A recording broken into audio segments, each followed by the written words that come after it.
Good morning, student. Today we will start our next unit, correlation. Last unit है in our daily correlation का मतलब क्या है? In our day-to-day life we find mutual relationship between the two variables with fall or rise with value of one variable and the fall or rise may take place in the other value.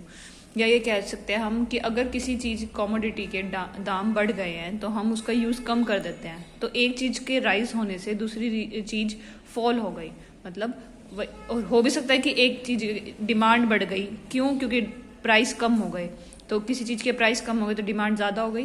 तो कभी कभी ये भी हो सकता है कि दोनों इकट्ठे बढ़ रहे हो, ऐसा हो सकता है दोनों इकट्ठे घट रहे हो, मतलब अगर डिमांड भी घट रही है क्योंकि उसकी क्वालिटी भी घट रही है, तो वो दोनों चीज हो गई। तो रिलेशन कोरिलेशन का मतलब क्या होता है कि दो चीजों में, दो वेरिएबल्स में क्या रिलेशन होता है। For example, price of a commodity rises as demand for the commodity goes up. जैसे जैसे डिमांड बढ़ता जाएगा वैसे वैसे प्राइस भी बढ़ता जाता है, तो वो भी हमारा एक तरह से क्या हो गया, उन दोनों के बीच में correlation. Up to a certain time period weight of a person increases with increase in age. तो ये एग्जाम्पल्स दे रहा है कि क्या क्या पॉसिबिलिटी है। Similarly the temperature rises with rise in sunlight. These facts indicate that there is certainly mutual relationship that exists between the demand for a commodity and its price. The age of a person and his weight, the sunlight and the temperature. ये बता रहा है कि mutual relationship exist करती है किन किन में, जैसे कमोडिटी और प्राइस में, एज ऑफ अ पर्सन और उसके वेट में, सनलाइट और टेम्परेचर में। द कोरिलेशन, तो ये डेफिनेशन आ गई एक तरह से। The correlation refers to the statistical technique used in measuring the closeness of the relationship between the variables. कि ये एक टेक्निक है जिससे हम ये बता सकते हैं कि इन दो वेरिएबल्स में, कोई भी दो वेरिएबल्स में क्या रिलेशनशिप है, क्या क्लोजनेस है उनके में। तो एक डिफरेंट स्टेटिस्टिशियंस ने अलग अलग डेफिनेशन दिया कोरिलेशन की, तो तुम ये भी लिख सकते हो कोरिलेशन की। It is a statistical technique use in measuring the closeness and the relationship between the variables. दूसरी क्या है कि it deals with the association between two or more variables. दो के बीच में एनालिसिस करता है, और if two or more quantities vary in sympathy so that the movement in one tend to accompanied by corresponding movement in other. वही बता रहा है कि अगर दो और मोर क्वांटिटीज हैं तो एक की मूवमेंट दूसरी की मूवमेंट को भी अकम्पनी करती है, ठीक है, उसको हम बोलते हैं correlation. It attempts to determine the degree of relationship between the variables. तो सभी का मतलब यही है कि वो डिटरमिन, हेल्प करता है मेजर करने के लिए the closeness and the relationship of the variables. Utility क्या है, क्या क्या यूजेस हैं, वही हम जैसे डिस्कस किए हैं वही आ जाएंगे। Most of the variable show same kind of relationship, means एक चीज इंक्रीज हो रही है तो दूसरी भी, जैसे डिमांड इंक्रीज हो रही है तो प्राइस भी, लेकिन ये इसमें नहीं होगा। इसमें लिखा for example there is a relationship between price and supply, income and expenditure. With the help of correlation analysis, we can measure the degree relationship in one figure between different variables like supply and price, income and expenditure. Once we come to know that two variables are mutually related, जब हमें पता लग जाएगा कि हाँ ये mutually related हैं, then we can estimate the values of one variable on the basis of the other. कि एक के ऊपर ये effect पड़ रहा है तो दूसरे पे ये effect पड़ेगा with the help of correlation technique. This function is performed by regression technique which is based on correlation. तो तुम आगे पढ़ोगे रिग्रेशन टेक्निक क्या होती है। In other word the concept of regression is based on correlation. तो पहले हम कोरिलेशन पढ़ेंगे, उसके बाद रिग्रेशन आएगा, उसी से पता लग जाएगा कि क्या रिलेशन है इन दोनों का। Correlation is also useful for economist को भी हेल्प करता है, जो डिटर्मिन कर पाता है different relationship between the different variables like demand and supply, money supply, price level. ये सारा मैंने डिस्कस कर चुकी कि कोरिलेशन इन चीजों में हेल्प करता है। ऐसे ही बिजनेस में एक ट्रेडर के लिए हेल्प करता है, कॉस्ट, सेल्स प्राइस एक्सेट्रा के लिए, with the help of correlation and make the appropriate plans.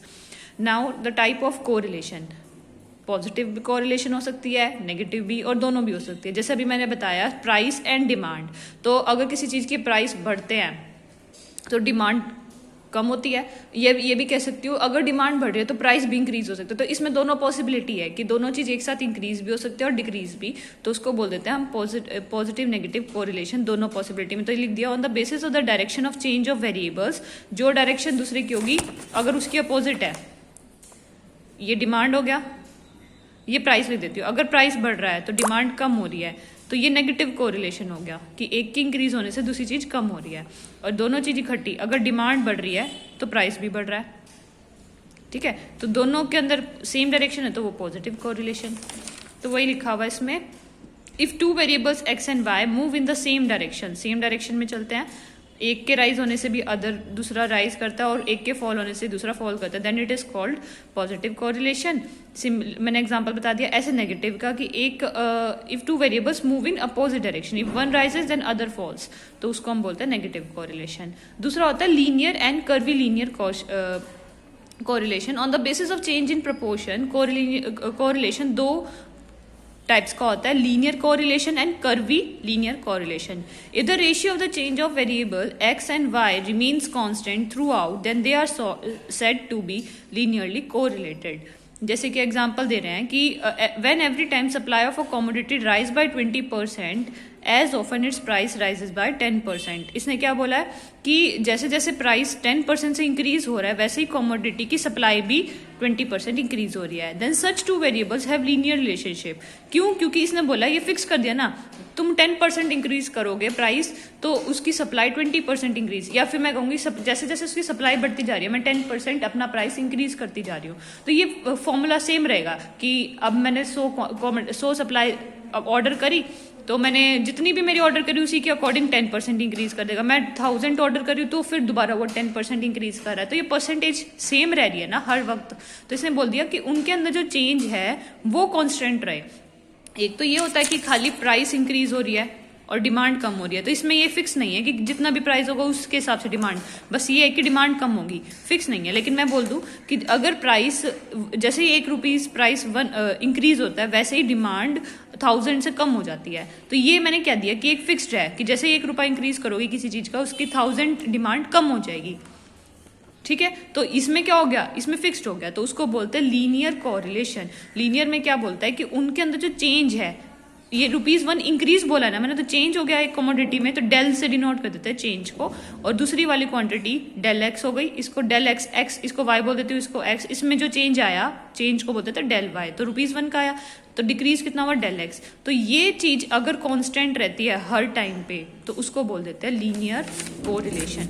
दूसरा आता है curvy linear correlation. If the ratio of change between two variable is not constant but changing correlation, but changing, इसने क्या बोला कि ratio उनका कांस्टेंट नहीं है। जो मैंने बोला कि 10% था तो वहां पे 20% का डिफरेंस आ रहा था, अगर वो कांस्टेंट नहीं है बट फिर भी चेंज हो रहा है तो हम उसको बोलते हैं curvilinear. Like as when every time price of a commodity rises by 10%, then sometimes its supply rises by 20%, sometime by 10%, मतलब फिक्स नहीं है, वो कभी भी इंक्रीज डिक्रीज हो सकती है। देन उसको हम बोलते हैं नॉन लीनियर या फिर कर्वी लीनियर कोरिलेशन। लीनियर का ग्राफ भी पता होगा तुम्हें, स्ट्रेट लाइन जैसे बोल सकते हैं हम, तो इसमें नहीं है। इसमें हमारा ग्राफ कैसा बनेगा, लीनियर में तुमने पढ़ा होगा इसका ग्राफ ऐसा होता है स्ट्रेट लाइन, इसमें कैसा होगा, कैसा भी हो सकता है, तो ये नॉन लीनियर हो गया, लीनियर हो गया स्ट्रेट लाइन। तो इसमें ये बोला कि उसमें क्या डिफरेंस आ रहा है, दोनों में सेम, इसमें फिक्स्ड है रेशियो, इसमें रेशियो फिक्स नहीं है, मतलब हमेशा चेंज होता जाता है। वैसे in reality curvy linear correlation follow होता है हर जगह। In case of curvy linear correlation values of variables plotted on the graph will give a curve. हाँ, और उसके अंदर स्ट्रेट लाइन देगा हमेशा कर्व, और इसके अंदर हमेशा क्या देगा, कर्व। तो इसमें लिख दिया then all the points will lie on a straight line. इसमें स्ट्रेट लाइन मतलब y इक्वल्स टू x की लाइन होती है ना, वैसा बन जाएगा, और इसके अंदर हमेशा कोई कर्व आएगा, मतलब सेकंड डिग्री थर्ड डिग्री का पॉलिनोमियल होता है जैसे। Simple partial and multiple correlation. Simple partial में मतलब ये ना दो बेसिस बना रहा है, एक पॉजिटिव टाइप होता है, एक नेगेटिव होता है, दूसरा बोल रहा है लीनियर और कर्वी लीनियर का टाइप होता है। अब आगे third simple partial and multiple correlation. Simple correlation में क्या बोला है, when we study the relationship between two variables only, सिर्फ दो वेरिएबल्स के बीच में रिलेशन देख रहे हैं तो वो सिंपल वेरिएशन, जैसे प्राइस और डिमांड, हाइट और वेट, ठीक है। लेकिन पार्शियल में क्या होता है, जब 3 या 3 से ज्यादा वेरिएबल्स आ जाएं but the relationship between any 2 और मोर वेरिएबल्स इज स्टार्टेड। इसने क्या बोला, जब हमारे पास है 3-4 वेरिएबल बट हम स्टडी सिर्फ 2 की ही कर पा रहे हैं, assuming other variables as constant, हम उन सबको कांस्टेंट मान के चल रहे, सिर्फ 2 को ही देख रहे हैं, then it is called partial correlation. Suppose when under constant temperature we study the relationship between the amount of rainfall and wheat yield। जितनी ज्यादा रेनफॉल होगी उतनी ज्यादा wheat या उतनी कम wheat की प्रोडक्शन होगी। इसमें हम टेम्परेचर को देख नहीं रहे, जबकि टेम्परेचर का भी रोल होता है। तो हम एक वेरिएबल को कांस्टेंट पुट कर रहे हैं और सिर्फ उसमें, वैसे तीनों के वेरिएबल टेम्परेचर, रेनफॉल और वीट की प्रोडक्शन, लेकिन हम एक को कांस्टेंट मानकर बाकी दो में हम क्या कर रहे हैं, स्टडी कर रहे हैं उनके बीच में रिलेशनशिप। देन उसको हम बोलते हैं पार्शियल। पार्शियल मतलब अधूरी कोरिलेशन, कि हम पूरा कोरिलेशन हम तीनों वेरिएबल्स में नहीं देख रहे, हम सिर्फ दो की देख रहे हैं, क्योंकि भाई टेम्परेचर का तो फर्क पड़ता ही है वीट की प्रोडक्शन पे। तो वो बोल रहा है पार्शियल कोरिलेशन। सिंपल में सिर्फ दो की ही करते हैं। अब आगे मल्टीपल, तीन टाइप हो गए, ये कोमा है यहाँ पे, simple, partial and multiple correlation. Multiple correlation में क्या बोलते हैं, when we study the relationship among 2 और 3 variables is called multiple correlation. और इसके अंदर हम तीनों को ही इकट्ठा देखेंगे, तीनों के बीच में रिलेशन देखेंगे तो उसको बोलेंगे मल्टीपल कोरिलेशन। जब दो में देख रहे हैं सिंपल, 3-4 वेरिएबल हैं बट स्टडी सिर्फ दो की कर पा रहे हैं, बाकी को कांस्टेंट रख रहे हैं, तो वो पार्शियल हो जाएगा। फिर नेक्स्ट आता है कोरिलेशन एंड कोजेशन, कि क्यों कोज होता है, तो तुम्हें करने की जरूरत नहीं है, ये एग्जाम में नहीं आता। नेक्स्ट है डिग्री ऑफ कोरिलेशन। डिग्री क्या होती है, डिग्री को हम कोफिशिएंट ऑफ कोरिलेशन भी बोल देते हैं। और कोरिलेशन, यहाँ पे कोफिशिएंट ऑफ कोरिलेशन हमेशा किससे डिनोट होगा, स्मॉल आर से। The following types of degree of correlation, एक होता है परफेक्ट कोरिलेशन, एक होता है हाई डिग्री एंड दूसरा होता है मॉडरेट डिग्री।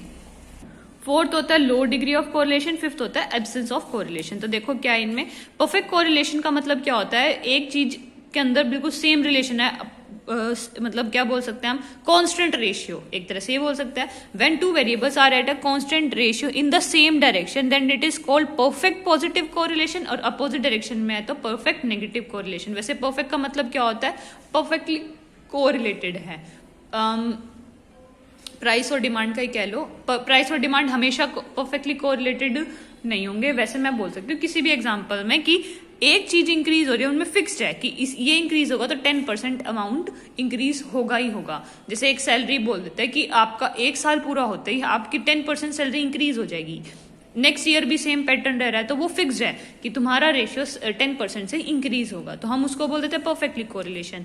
बट ये भी हो सकता है नेगेटिव में, कि अगर एक चीज के बढ़ने से नेगेटिव कम होती जा रही है, मतलब दूसरी चीज डिक्रीज हो रही है, फॉल कर रही है, तो उसमें बोल देंगे -1। तो इसमें आर की वैल्यू जब 1 और -1 है तो वो परफेक्ट कोरिलेशन है। तो लिख दिया R = 1 पॉजिटिव परफेक्ट हो गया और -1 में नेगेटिव परफेक्ट। तो तुम्हें सिर्फ परफेक्ट याद रख लो। High degree of correlation, when correlation exist in very large magnitude then it is called the high degree of correlation. In such cases correlation coefficients between, हमेशा एक चीज नोटिस करनी है तुम्हें कि जो कोरिलेशन का जो ये R है, R की वैल्यू हमेशा एक नंबर लाइन -1 to 1 के बीच में ही लाई करता है, इसके बाहर नहीं जाएगा। तो इसी को मैं डिवाइड कर देती हूँ 2 पार्ट्स में। इसने बोला हाई कौन सा होगा, जब हमारा 0.75 से लेके 1 तक के बीच में कोई आंसर आ रहा है तो उसको बोल देते हैं high degree of correlation. When such a cases correlation coefficient ranges between 0.75 to +-1, या तो ये या फिर माइनस में भी ले रहे दोनों को, -0.75 से -1 के बीच में अगर तुम्हारा आंसर आ रहा है, या 0.75 से 1 के बीच में, तो उसको बोलते हैं हाई डिग्री कोरिलेशन। ठीक है, और जैसे ही वो 1 हो जाएगा तो वो परफेक्ट बन जाएगा। वैसे 1 को हम परफेक्ट भी और हाई डिग्री दोनों बोल सकते हैं। नेक्स्ट है moderate degree of correlation. Moderate में जब हमारा 0.25 से 0.75 के बीच में, या -0.25 से -7.75 के बीच में लाई कर रहा है, तो उसको बोल देंगे हम moderate degree of correlation. And low degree क्या हो गया, 0, मतलब ये वाला, ये पोर्शन बच गया ना, 0 से 0.25 और 0 से -2.25, इन दो के बीच में लाई कर रहा है, तो ये तो लो डिग्री हो गया। नेक्स्ट 0.75 से, तो बस ये याद रख लो, 0.25 प्लस माइनस कह लो, 0 से यहाँ पे ये लो हो गया, 0.25 से लेके 0.75 प्लस माइनस में आ जाएंगे दोनों, मॉडरेट हो गया, और हाई डिग्री हो गया 0.75 से 1 तक। ठीक है, फिर होता है एब्सेंस ऑफ कोरिलेशन, जब हमारा उनके बीच में कोई रिलेशन ना आए, तो मतलब 0 हो जाए। When there is a no relationship between the variables then the correlation is found to be absent and in such case value of correlation coefficient is 0। तो तुम्हें याद हो जाएंगे। इसके लिए एक टेबल भी दे रखी है, इसका स्क्रीनशॉट ले सकते हो।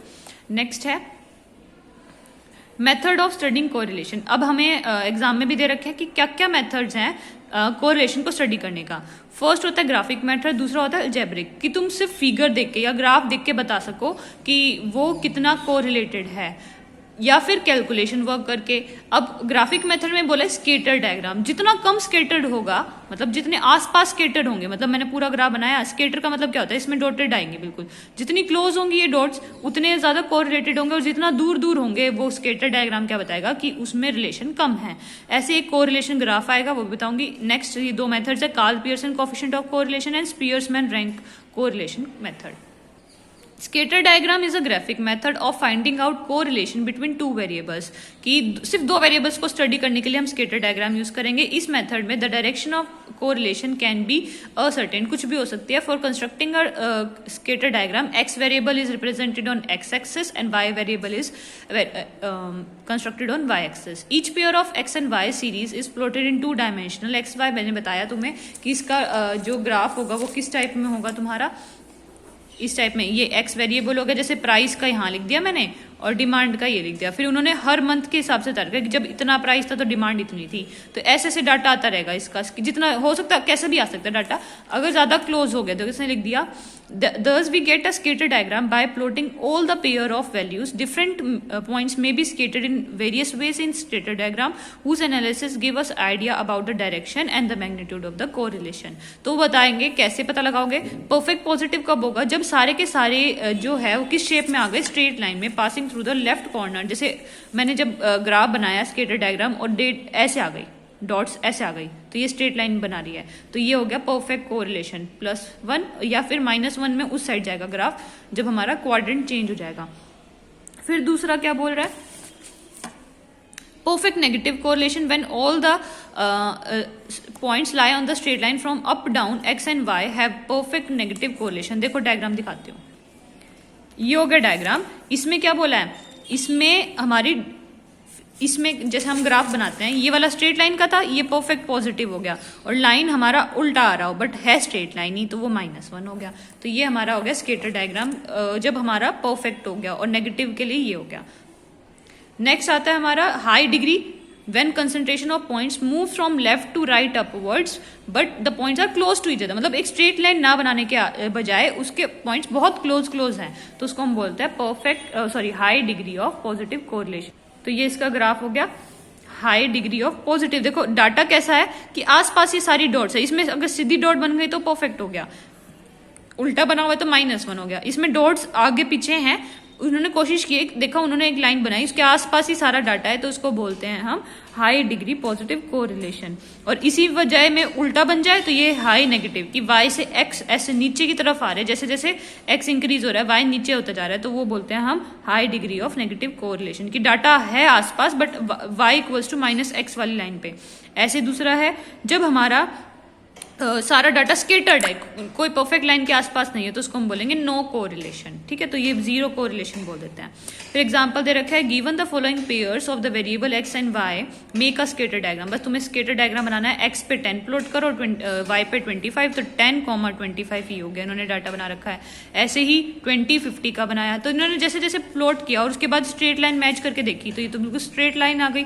तो इसमें क्या बोला, is there any correlation between the this, हम बोलेंगे yes it is there is a perfect correlation because it is a straight line. Straight line बन रही तो perfect positive correlation. Straight line ना होने की बजाय ऐसे ऐसे डाटा आगे पीछे होता तो हम बोलते high degree of positive correlation. तो ये इसके मेरिट्स और डीमेरिट्स क्या हो गए। डिटर्मिंग the correlation by method is easy तो है क्योंकि इसमें हमें कोई कैलकुलेशन मेथड नहीं करा, but major shortcoming of is this method is that degree of correlation can't be determined. मतलब हम बता नहीं सकते कि वैल्यू क्या है। हम ये बोल सकते कि हाँ आसपास डाटा है तो हाई डिग्री के आसपास होगा, लेकिन आंसर 0.75 परफेक्ट है कि 0.9 आ रहा है तो हम एग्जैक्टली नहीं बता सकते, इसमें निकाल नहीं सकते, सिर्फ बता सकते कि इसमें क्या क्या पॉसिबिलिटी है।